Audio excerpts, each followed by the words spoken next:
नमस्कार दोस्तों, स्वागत है आप सभी का एक बार फिर से आपके अपनी YouTube channel quality content studio पर। तो दोस्तों हम पढ़ रहे हैं आधुनिक भारतीय इतिहास को, जिसके अंतर्गत आज हम लोग कवर करने वाले हैं आधुनिक भारत के सामाजिक एवं धार्मिक आंदोलन से संबंधित इसके संपूर्ण इतिहास के संबंध में। जिसमें दोस्तों आज के सेशन में इसका पार्ट 1 हम लोग कवर करने वाले हैं, जिसमें हम लोग जानेंगे सामाजिक एवं धार्मिक आंदोलन क्या होता है, इसके कारण क्या थे, और मुख्य रूप से जानेंगे दोस्तों ब्रह्म समाज के संबंध में, जिसमें हम लोग जानेंगे राजा राम मोहन राय के संबंध में। तो चलिए शुरू करते हैं। सबसे पहले दोस्तों आइए जानने का प्रयास करते हैं कि सामाजिक एवं धार्मिक आंदोलन क्या है, यानी किसे कहते हैं सामाजिक एवं धार्मिक आंदोलन। तो दोस्तों प्राचीन काल से ही भारतीय समाज और धर्म परिवर्तनशील रहा है। याद रहे दोस्तों, समाज का अधिकांश भाग धर्म पर निर्भर होता है, अर्थात धर्म के अकॉर्डिंग ही वो आगे चलता है। इस प्रकार हम कह सकते हैं कि समाज और धर्म एक दूसरे से जुड़े रहते हैं, लेकिन दोस्तों ये परिस्थिति और समय के अनुसार बदलते रहते हैं। अर्थात जब इस समाज में धर्म के रीति रिवाज या समाज के रीति रिवाज या फिर नियमों में अंधविश्वास एवं कुप्रथाओं और बुराइयां ज़्यादा बढ़ने लगती हैं, तो दोस्तों कुछ प्रबुद्ध विद्वानों द्वारा इसमें सुधार करने के लिए या इन्हें जड़ से हटाने के लिए कुछ आंदोलन किए जाते हैं। वही आंदोलन दोस्तों जो इस धर्म और समाज में परिवर्तन लाते हैं, इन्हीं आंदोलन को दोस्तों सामाजिक एवं धार्मिक सुधार या सामाजिक एवं धार्मिक आंदोलन के नाम से जाना जाता है। दोस्तों इस प्रकार हम कह सकते हैं कि प्राचीन काल से ही समाज और धर्म में कुछ बुराइयों को दूर करने के लिए या उसमें सुधार करने के लिए जो समय समय पर आंदोलन किए गए, जो समय समय पर सुधार किए गए, वही दोस्तों सामाजिक एवं धार्मिक आंदोलन कहलाएं। जैसा कि दोस्तों हम लोग प्राचीन काल से ही देख सकते हैं कि प्राचीन काल में सामाजिक एवं धार्मिक सुधार करने के लिए कुछ महापुरुषों द्वारा कुछ सुधार किए गए थे, जैसे कि बुद्ध धर्म और जैन धर्म। बुद्ध धर्म दोस्तों महात्मा बुद्ध द्वारा स्थापित किया गया था और जैन धर्म महावीर स्वामी द्वारा स्थापित किया गया था। इन दो धर्मों द्वारा दोस्तों प्राचीन काल में कई धर्म एवं सामाजिक सुधार किए गए थे। इसी तरह दोस्तों मध्यकाल में भी सामाजिक एवं धार्मिक सुधार होते हैं, जैसे कि हम लोग पढ़ चुके हैं मध्यकालीन इतिहास में भक्ति आंदोलन, जिसमें कबीरदास, तुलसीदास और भी कई महापुरुष आते हैं। उसी तरह दोस्तों सूफी आंदोलन में गुरु नानक जी और भी कई सूफी संत ऐसे आते हैं जिन्होंने मध्यकाल के दौरान सामाजिक एवं धार्मिक सुधार में भाग लिया था। इसी तरह दोस्तों हम लोग जानेंगे आज के सेशन में आधुनिक भारत में सामाजिक एवं धार्मिक सुधार कौन कौन से हुए थे। जैसे कि दोस्तों आधुनिक काल में हम देखें सामाजिक एवं धार्मिक सुधार में, तो ब्रह्म समाज सबसे महत्वपूर्ण समाजों में से एक है, जिसने समाज और धर्म के क्षेत्र में कई सुधार किए थे। जैसे इनके प्रवर्तक माने जाते हैं दोस्तों, इनके संस्थापक माने जाते हैं राजा राम मोहन राय। इसी तरह दोस्तों आर्य समाज, जिसकी स्थापना दयानंद सरस्वती ने की थी।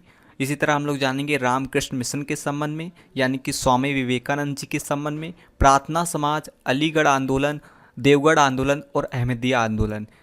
इसमें दोस्तों अलीगढ़, देवगढ़ और अहमदिया आंदोलन ये मुख्य रूप से दोस्तों मुस्लिम धर्म में सुधार करने के लिए आंदोलन चलाए गए थे, जबकि दोस्तों ब्रह्म समाज, आर्य समाज और रामकृष्ण मिशन ये मुख्य रूप से हिंदू धर्म से संबंधित थे।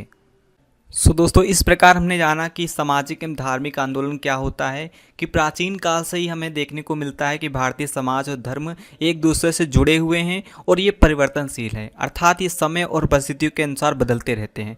जब इस समाज में धर्म के रीति रिवाज एवं नियमों में अधिकांश अंधविश्वास फैल जाता है, कुप्रथाएं और बुराइयाँ फैल जाती हैं, तो कुछ विद्वानों द्वारा कदम उठाया जाता है और इसमें सुधार किए जाते हैं। और इनमें सुधार करने या इसे हटाने के लिए जो आंदोलन चलाए जाते हैं वही धर्म एवं सामाजिक आंदोलन कहलाते हैं। जैसे कि प्राचीन काल में ही सामाजिक एवं धार्मिक सुधार आंदोलन में बुद्ध धर्म और जैन धर्म प्रमुख था।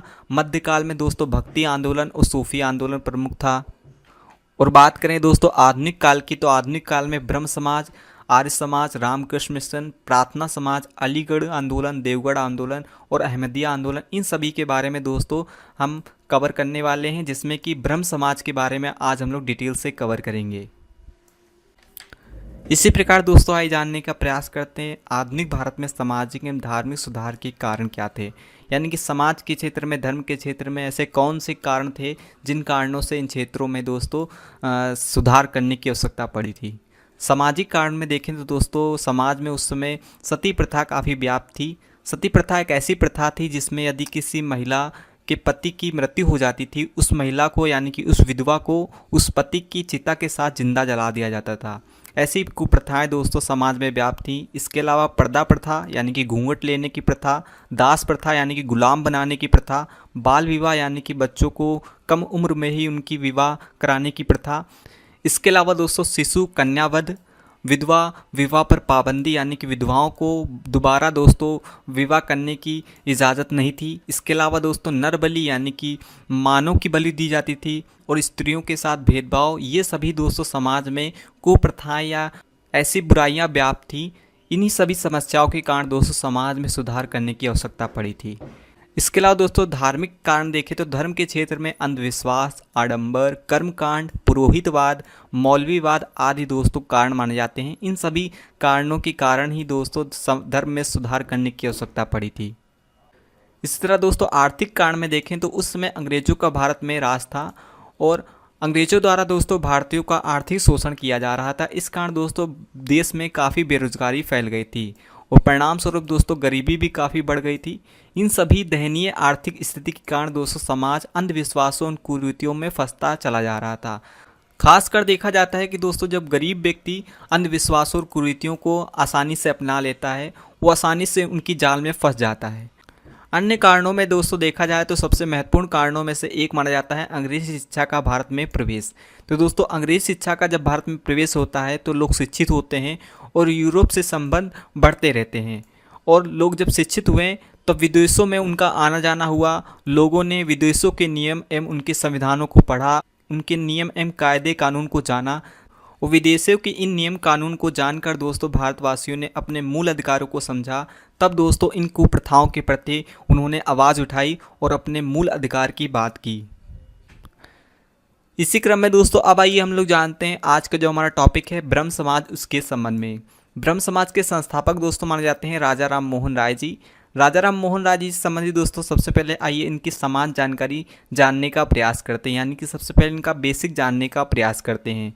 इनका जन्म दोस्तों 22 मई 1772 ईस्वी में पश्चिम बंगाल के एक हुगली जिले में एक राधानगर नामक स्थान पर हुआ था। तो इनका जन्म दोस्तों राधानगर के नामक एक गांव में हुआ था जो हुगली में पड़ता है और हुगली दोस्तों पश्चिम बंगाल में पड़ती है। राजा राम मोहन राय जी की प्राथमिक शिक्षा दोस्तों पटना में फारसी और अरबी भाषा में पूरी हुई थी। उन्होंने कुरान, वेद, उपनिषद और प्लेटो और अरस्तु के जैसे विचारकों का गहन अध्ययन किया है। उन्हें दोस्तों फारसी, अरबी, अंग्रेजी, संस्कृत जैसी 12 भाषाओं का ज्ञान था। इस प्रकार दोस्तों हम लोग कह सकते हैं कि राजा राम मोहन राय जी को 12 भाषाओं का ज्ञान तो था ही, लेकिन दोस्तों हर धर्म में जो पवित्र ग्रंथ होती है, जैसे इस्लाम धर्म में कुरान, हिंदू धर्म में वेद, उपनिषद, इन सभी पवित्र ग्रंथों का भी दोस्तों उन्होंने गहन रूप से अध्ययन किया था, यानी कि उनको हर धर्म का अच्छे से ज्ञान था। उनके पिता का नाम दोस्तों रमाकांत राय था, जो दोस्तों एक रूढ़िवादी ब्राह्मण थे, यानी कि राजा राम मोहन राय जी दोस्तों एक ब्राह्मण परिवार के माने जाते हैं। उनकी माता का नाम दोस्तों तरणी देवी था। ये 1803 और 14 के मध्य, यानी कि 1803 से लेकर 1814 तक दोस्तों इन्होंने ईस्ट इंडिया कंपनी के लिए वुडफोर्ड और डिग्बी के निजी दीवान के रूप में कार्य किया था। वुडफोर्ड, डिग्बी दोस्तों ईस्ट इंडिया कंपनी के अधिकारी माने जाते हैं। इनके दोस्तों निजी दीवान के रूप में इन्होंने 1803 से लेकर 1814 तक कार्य किया था। लेकिन दोस्तों 1814 ईस्वी में इन्होंने अपने नौकरी से इस्तीफा देकर धार्मिक और सामाजिक और आर्थिक क्षेत्र में दोस्तों इन्होंने सेवा करना स्टार्ट कर दिया और इन क्षेत्रों में जितनी भी कुरीतियाँ फैली हुई थी उनको हटाने के लिए उसमें सुधार करना प्रारंभ किया था। राजा राम मोहन राय जी दोस्तों मुगल सम्राट अकबर द्वितीय के समकालीन माने जाते हैं और अकबर द्वितीय से दोस्तों उनके अच्छे संबंध थे। अकबर द्वितीय की दोस्तों एक पेंशन संबंधी समस्या को लेकर ये 1830 ईस्वी में ब्रिटेन भी गए थे। तो दोस्तों राजा राम मोहन राय ब्रिटेन गए थे, किस कारण? तो अकबर द्वितीय के पेंशन संबंधी समस्या को लेकर, यानी कि दोस्तों अकबर द्वितीय की पेंशन बढ़वाने के लिए ये ब्रिटेन गए थे 1830 ईस्वी में। और 1830 ईस्वी में दोस्तों अकबर द्वितीय ने जब ये ब्रिटेन जाने लगे थे, उससे पहले दोस्तों इनको राजा राम मोहन राय जी को राजा की उपाधि इनको अकबर द्वितीय ने ही दी थी। तो ये कई बार एग्जाम में पूछा गया कि राजा राम मोहन राय जी को राजा की उपाधि किसने दी थी? तो अकबर द्वितीय ने दी थी। और 27 सितंबर 1833 ईस्वी में दोस्तों इंग्लैंड के ब्रिस्टल में इनकी मृत्यु हो जाती है। तो ये कई बार एग्जाम में पूछा गया है कि राजा राम मोहन राय जी की मृत्यु कब हुई थी, तो 27 सितंबर 1833 ईस्वी में। कहाँ पर, तो इनकी मृत्यु इंग्लैंड के ब्रिस्टल नामक स्थान पर हुई थी और इनकी कब्र भी दोस्तों वहीं पर यानी कि इंग्लैंड के ब्रिस्टल में ही बनी हुई है। तो इस प्रकार दोस्तों हमने जाना कि ब्रह्म समाज के संस्थापक माने जाते हैं राजा राम मोहन राय जी। राजा राम मोहन राय जी का जन्म हुआ था 22 मई 1772 ईस्वी में। पश्चिम बंगाल के हुगली के राधानगर में इनका जन्म हुआ था। इनकी प्राथमिक शिक्षा पटना में हुई थी, वो भी फारसी और अरबी भाषा में। उन्होंने कुरान, वेद, उपनिषद और प्लेटो और अरस्तु के विचारों का गहन अध्ययन किया था। उन्हें दोस्तों फारसी, अरबी, अंग्रेजी, संस्कृत जैसी 12 भाषाओं का ज्ञान प्राप्त था। इनके पिता का नाम रमाकांत राय था, जो एक रूढ़िवादी ब्राह्मण थे। इनकी माता का नाम तरणी देवी था। इन्होंने दोस्तों 1803 से लेकर 1814 तक ईस्ट इंडिया कंपनी के लिए वुडफोर्ड और डिग्बी के निजी दीवान के रूप में कार्य किया था, लेकिन 1814 ईस्वी में इन्होंने अपनी नौकरी से इस्तीफा देकर धार्मिक और सामाजिक क्षेत्र में सेवा करना प्रारंभ किया और इन क्षेत्रों में दोस्तों कुरीतियों को निपटाने के लिए या उन्हें हटाने के लिए कई सुधार भी किए थे। राजा राम मोहन राय जी दोस्तों मुगल सम्राट अकबर द्वितीय के समकालीन थे और एक बार दोस्तों इनकी पेंशन संबंधी समस्या को लेकर ये 1830 ईस्वी में ब्रिटेन गए थे और 1830 ईस्वी में दोस्तों ये ब्रिटेन जाने से पहले राजा की उपाधि धारण करते हैं और ये राजा की उपाधि अकबर द्वितीय ने इनको दी थी। 27 सितंबर 1833 ईस्वी में दोस्तों इनकी इंग्लैंड के ब्रिस्टल नामक स्थान पर मृत्यु हो जाती है और आज भी दोस्तों इनकी कब्र इंग्लैंड के ब्रिस्टल नामक स्थान पर मौजूद है। और अब आई दोस्तों हम जानते हैं, चूँकि राजा राम मोहन राय जी को कई उपनाम और उपाधियाँ दी गई थी, उनसे संबंधित एग्जाम में क्वेश्चन पूछे जाते हैं। जैसे कि दोस्तों राजा राम मोहन राय जी को राजा की उपाधि दी थी अकबर द्वितीय ने। और चूँकि दोस्तों राजा राम मोहन राय जी ने आधुनिक भारत में पहली बार धर्म और समाज के क्षेत्र में एक बड़ा काम किया था, इस कारण दोस्तों धर्म के क्षेत्र में उन्होंने एक प्रकार की क्रांति ला दी थी। इस कारण दोस्तों उन्हें आधुनिक भारत का जनक और आधुनिक भारत का पिता कहा जाता है। तो ये कई बार एग्जाम में पूछा गया है कि आधुनिक भारत का जनक या फिर आधुनिक भारत का पिता किसे कहा जाता है, तो राजा राम मोहन राय जी को। भारत का दोस्तों प्रथम आधुनिक पुरुष भी इन्हें कहा जाता है। तो भारत का प्रथम दोस्तों आधुनिक पुरुष कौन था, तो राजा राम मोहन राय जी। इसके अलावा दोस्तों राजा राम मोहन राय जी को भारतीय राष्ट्रवाद का जनक कहा जाता है, क्योंकि दोस्तों इनके द्वारा ही पहली बार भारतीय समाज में राष्ट्रवाद का उदय हुआ था। इस कारण दोस्तों इन्हें भारतीय राष्ट्रवाद का भी जनक कहा जाता है और आधुनिक भारत का सामाजिक एवं धार्मिक सुधार का अग्रदूत भी दोस्तों इन्हें ही माना जाता है, क्योंकि इनके द्वारा ही पहली बार समाज और धर्म के क्षेत्र में सुधार किए गए थे।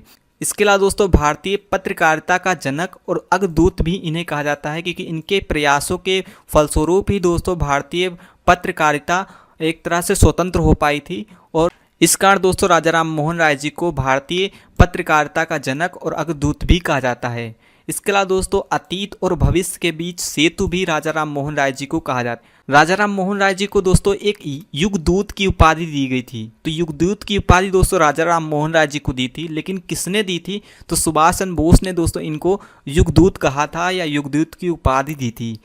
जैसा कि दोस्तों लोग जानते हैं कि राजा राम मोहन राय जी को राजा की उपाधि तो अकबर द्वितीय जी ने दी थी, लेकिन दोस्तों इनको राम की उपाधि किसने दी थी, ये एग्जाम में पूछा जा सकता है।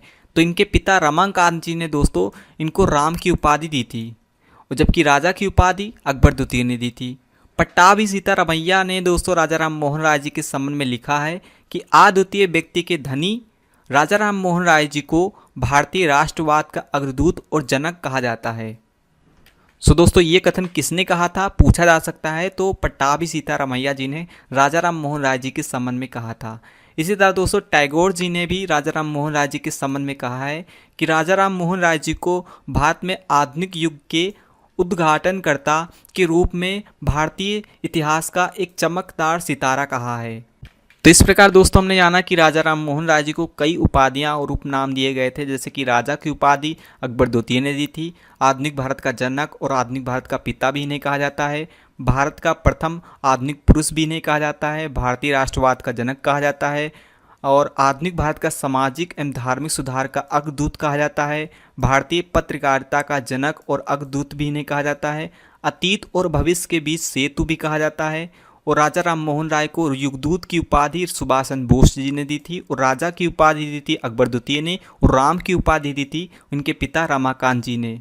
पट्टाभी सीतारामैया जी ने इनके संबंध में लिखा है कि अद्वितीय व्यक्ति के धनी व्यक्ति राजा राम मोहन राय जी को भारतीय राष्ट्रवाद का अग्रदूत और जनक कहा जाता है। इसी तरह दोस्तों टैगोर ने भी लिखा है कि राजा राम मोहन राय जी को भारत में आधुनिक युग के उद्घाटनकर्ता के रूप में भारतीय इतिहास का एक चमकदार सितारा कहा है।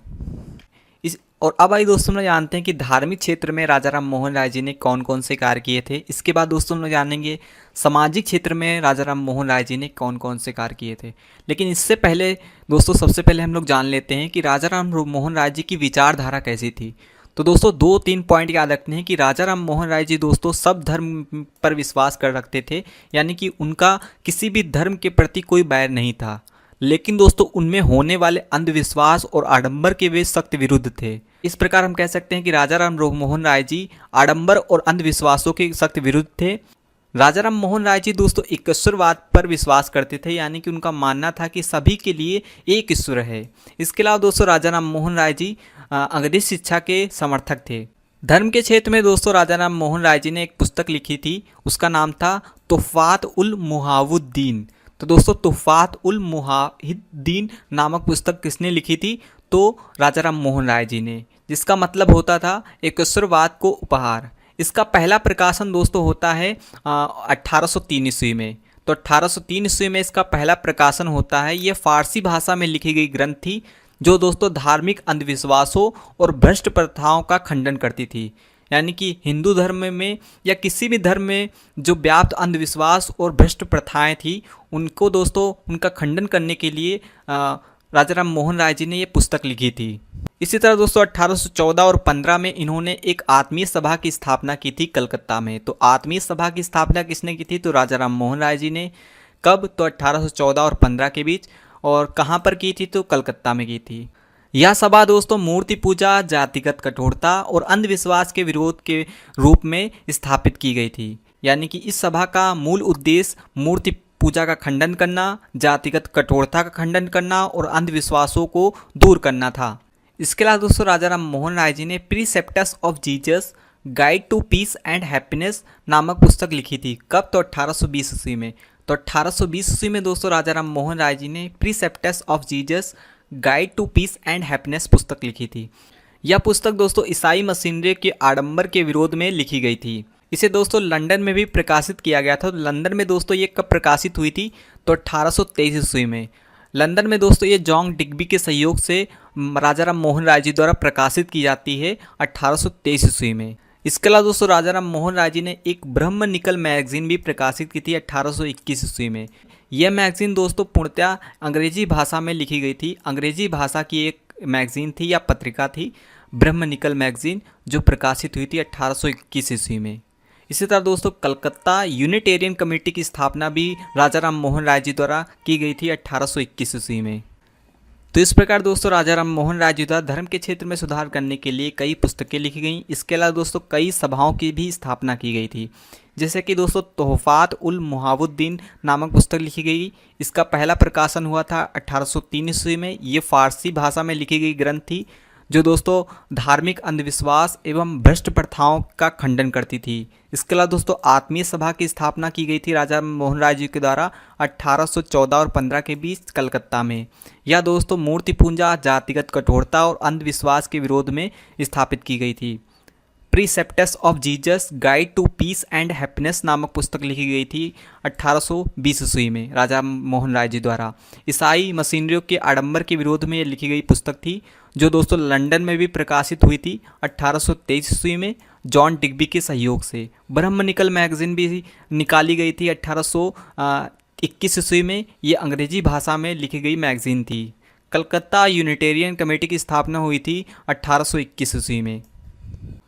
और अब आई दोस्तों ने जानते हैं कि राजा राम मोहन राय जी द्वारा सामाजिक क्षेत्र में कौन कौन से सुधार किए गए थे। तो 1828 ईस्वी में राजा राम मोहन राय जी द्वारा ब्रह्म सभा की स्थापना की गई थी। ब्रह्म सभा ही दोस्तों आगे चलकर ब्रह्म समाज के रूप में स्थापित हुई। तो ब्रह्म समाज की स्थापना राजा राम मोहन राय जी द्वारा 1828 ईस्वी में की गई थी। इसके अलावा दोस्तों एक बंगाली साप्ताहिक पत्रिका का संपादन किया था राजा राम मोहन राय जी ने। उसका नाम था संवाद कौमुदी। तो संवाद कौमुदी नामक साप्ताहिक पत्रिका थी ये, जो कि बंगाली भाषा में प्रकाशित होती थी। इसका संपादन किया था राजा राम मोहन राय जी ने। कब? तो 1821 ईस्वी में, जो दोस्तों सती प्रथा जैसी बुराइयों का विरोध करती थी। चूँकि दोस्तों राजा राम मोहन राय जी के एक भाई थे जगमोहन, इनकी दोस्तों मृत्यु के बाद इनकी पत्नी थी अलका मंजरी, इनको दोस्तों जबरन सती होने के लिए बाध्य किया गया था। और चूँकि दोस्तों राजा राम मोहन राय जी की ये भाभी थी, इस कारण दोस्तों परिवार में ही सती प्रथा जैसी कुप्रथाओं का जो विरोध करते हैं वे कुप्रथाएं लागू हो जाती हैं। तो इस कारण दोस्तों इसका प्रभाव काफ़ी राजा राम मोहन राय जी पर पड़ा था। इस घटना के परिणाम स्वरूप ही दोस्तों राजा राम मोहन राय जी ने संवाद कौमुदी नामक एक जो बंगाली साप्ताहिक पत्रिका थी, यहाँ पर याद रखिएगा दोस्तों, ये जो संवाद कौमुदी है ये एक साप्ताहिक पत्रिका है, वो भी बंगाली भाषा में लिखी जाती है। इसका संपादन किया था 1821 ईस्वी में राजा राम मोहन राय जी ने, जो दोस्तों सती प्रथा जैसी कुप्रथाओं का कड़ा विरोध करती थी।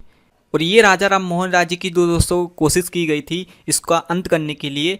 और फाइनली दोस्तों राजा राम मोहन राय जी को इसमें सफलता भी मिलती है, क्योंकि इसका 1829 ईस्वी में सती प्रथा का अंत कर दिया जाता है। तो सती प्रथा का दोस्तों कानूनी रूप से अंत कर दिया जाता है भारत से 1829 ईस्वी में। किसने किया था? तो विलियम बेंटिक ने किया था, जो कि हम पहले भी डिस्कस कर चुके हैं, राजा राम मोहन राय जी की सहायता से। तो यहाँ पर दोस्तों एक पॉइंट याद रखना है कि सती प्रथा का अंत कब हुआ था, तो 1829 ईस्वी में। किसने किया था? तो विलियम बेंटिक ने। लेकिन पूछा जाए किसके सहयोग से, तो राजा राम मोहन राय जी के सहयोग से या फिर ब्रह्म समाज के सहयोग से। पहले दोस्तों इसका अंत बंगाल के क्षेत्र में किया गया, बाद में दोस्तों बम्बई और मद्रास में भी दोस्तों ये इसका अंत कर दिया गया था 1830 ईस्वी में। तो 1829 में दोस्तों बंगाल में पहले ये समाप्त होती है सती प्रथा, और बाद में मद्रास और बम्बई में भी दोस्तों सती प्रथा का अंत कर दिया जाता है 1830 ईस्वी में। कलकत्ता में दोस्तों डेविड हेयर की सहायता से 1817 ईस्वी में राजा राम मोहन राय जी ने एक कॉलेज की स्थापना की थी, जिसे हिंदू कॉलेज के नाम से जाना जाता है। तो हिंदू कॉलेज की स्थापना कब हुई थी? तो 1817 ईस्वी में। कहाँ पर? तो कलकत्ता में। किसने की थी? तो राजा राम मोहन राय जी ने डेविड हेयर की सहायता से की थी। हिंदू कॉलेज दोस्तों आधुनिक शिक्षा, खासकर अंग्रेजी शिक्षा के उद्देश्य से भारत में खोला गया था, यानी कि भारत में अंग्रेजी शिक्षा को बढ़ावा देने के लिए खोला गया था। जैसा कि दोस्तों हम लोग जानते हैं कि राजा राम मोहन राय जी अंग्रेजी शिक्षा के पसदर थे, वो अंग्रेजी शिक्षा को समर्थन देते थे।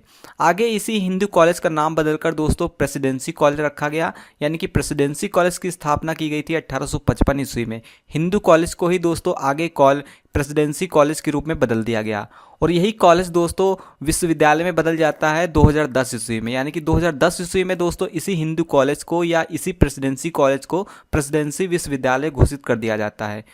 एंग्लो इंडियन कॉलेज की स्थापना भी दोस्तों राजा राम मोहन राय जी द्वारा 1822 ईस्वी में की गई थी।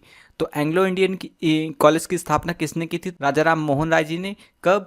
तो 1822 ईस्वी में। इसी तरह दोस्तों वेदांत कॉलेज की स्थापना भी राजा राम मोहन राय जी ने 1825 ईस्वी में की थी। तो इस प्रकार दोस्तों हमने जाना कि सामाजिक क्षेत्र में राजा राम मोहन राय जी द्वारा कौन कौन से कार्य किए गए थे।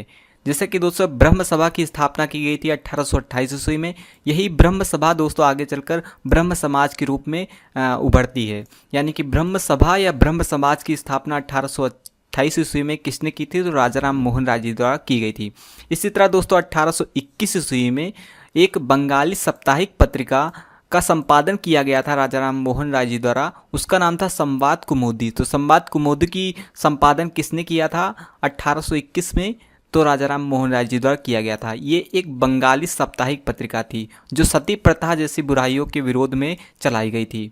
चूँकि दोस्तों राजा राम मोहन राय जी के भाई थे एक जगमोहन, उनकी मृत्यु के कारण उनकी पत्नी थी अलका मंजरी को जबरन ही दोस्तों सती होना पड़ा था। इस कारण दोस्तों उन्होंने ये पत्रिका चलाई थी और सती प्रथा का कड़ा विरोध किया था, और अंततः दोस्तों सती प्रथा का अंत कर दिया जाता है 1829 ईस्वी में। किसके द्वारा? तो विलियम बेंटिक के द्वारा इसका अंत कर दिया जाता है राजा राम मोहन राय जी के सहयोग से।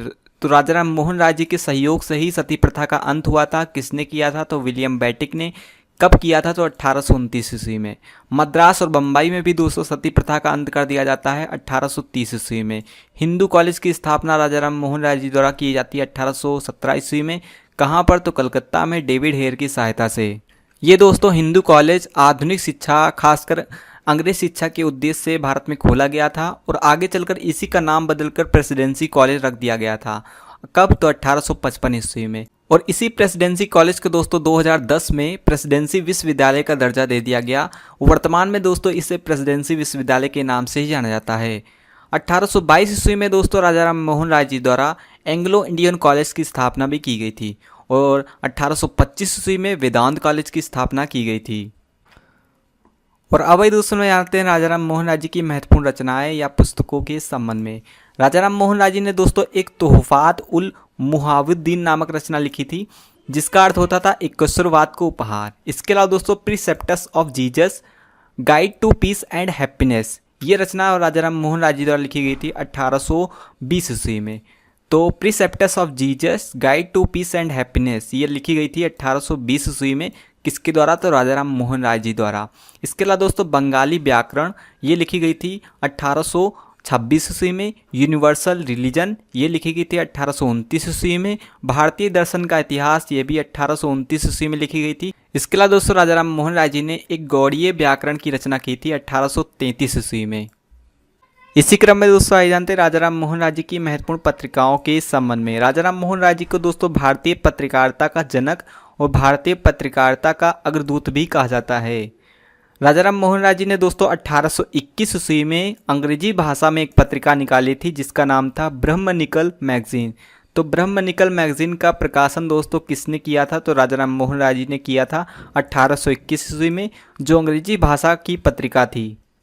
संवाद कौमुदी नामक एक बंगाली साप्ताहिक पत्रिका का संपादन भी किया था 1821 ईस्वी में राजा राम मोहन राय जी ने।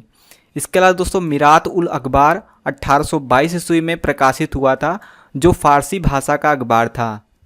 तो इस प्रकार दोस्तों हमने राजा राम मोहन राय जी की कुछ महत्वपूर्ण रचनाओं के संबंध में जाना, जैसे कि तोहफात उल मुहावुद्दीन जिसे ईश्वरवाद को उपहार कहा जाता है।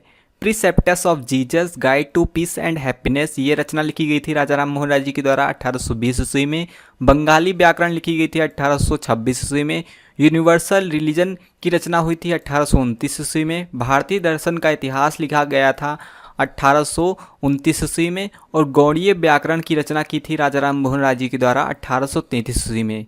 पत्रिकाओं के संबंध में देखें तो दोस्तों राजा राम मोहन राय जी को भारतीय पत्रकारिता का जनक और अग्रदूत कहा जाता है। ब्रह्मनिकल मैगजीन का प्रकाशन किया था दोस्तों 1821 ईस्वी में। अंग्रेजी भाषा की ये पत्रिका थी। संवाद कौमुदी दोस्तों बंगाली भाषा की एक साप्ताहिक पत्रिका थी जो 1821 ईस्वी में प्रकाशित हुई थी। मिरात उल अखबार प्रकाशित हुआ था 1822 ईस्वी में राजा राम मोहन राय जी के द्वारा, जो एक फारसी अखबार था। इसी क्रम में दोस्तों आइए जानते हैं राजा राम मोहन राय जी की कुछ महत्वपूर्ण संस्थाओं के संबंध में जो राजा राम मोहन राय जी के द्वारा स्थापित की गई थी। 1814 और 15 के बीच में दोस्तों राजा राम मोहन राय जी ने दोस्तों एक आत्मीय सभा की स्थापना की थी। तो आत्मीय सभा की स्थापना किसने की थी 1814 और 15 के बीच? तो राजा राम मोहन राय जी ने। हिंदू कॉलेज की स्थापना की थी 1817 ईस्वी में कलकत्ता में डेविड हेयर की सहायता से, जिसका आगे चलकर नाम पड़ा प्रेसिडेंसी कॉलेज 1855 ईस्वी में। वर्तमान में दोस्तों इस कॉलेज को प्रेसिडेंसी विश्वविद्यालय का दर्जा दे दिया गया 2010 में। तो 2010 में दोस्तों प्रेसिडेंसी कॉलेज को प्रेसिडेंसी विश्वविद्यालय बना दिया गया और वर्तमान में इसे प्रेसिडेंसी विश्वविद्यालय के नाम से ही जाना जाता है। कलकत्ता यूनिटेरियन कमेटी की स्थापना हुई थी 1821 ईस्वी में और ब्रह्म सभा की स्थापना हुई थी 1828 ईस्वी में, जिसे ब्रह्म समाज आगे कहा गया। और एंग्लो इंडियन कॉलेज की स्थापना हुई थी 1822 ईस्वी में। वेदांत कॉलेज की स्थापना हुई थी 1825 ईस्वी में और सती प्रथा का अंत किया गया था 1829 ईस्वी में विलियम बेंटिंक के द्वारा राजा राम मोहन राय जी के सहयोग से। और अंत में दोस्तों 1833 ईस्वी में इंग्लैंड के ब्रिस्टल नामक स्थान पर इनकी मृत्यु हो जाती है और आज भी इनकी कब्र दोस्तों ब्रिस्टल में स्थित है। सो दोस्तों आज के लिए इतना ही। उम्मीद है दोस्तों आपको सेशन पसंद आया होगा। नेक्स्ट के सेशन में दोस्तों पार्ट 2 हम लोग कवर करेंगे। इस वीडियो कंटेंट की पीडीएफ भी दोस्तों आप फ्री ऑफ कॉस्ट डाउनलोड कर सकते हैं, जिसका लिंक आपको डिस्क्रिप्शन बॉक्स में मिल जाएगा। तो मिलते हैं नेक्स्ट वीडियो में, तब तक take care and good bye.